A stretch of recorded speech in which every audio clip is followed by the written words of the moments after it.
بس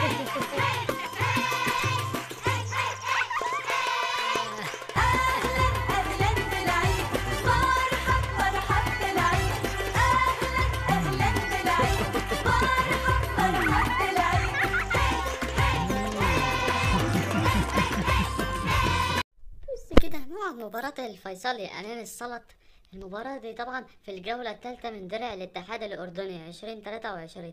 المباراة دي بإذن الله هتتلعب النهاردة الأربعاء 24/5/2023 الساعة 9:30 مساء بتوقيت مصر وليبيا والسودان وفلسطين، 10:30 مساء بتوقيت الأردن والسعودية والكويت وقطر والبحرين واليمن والعراق وسوريا والأردن ولبنان، و11:30 مساء بتوقيت الإمارات وعمان، و8:30 مساء بتوقيت تونس والجزائر والمغرب، 7:30 مساء بتوقيت موريتانيا.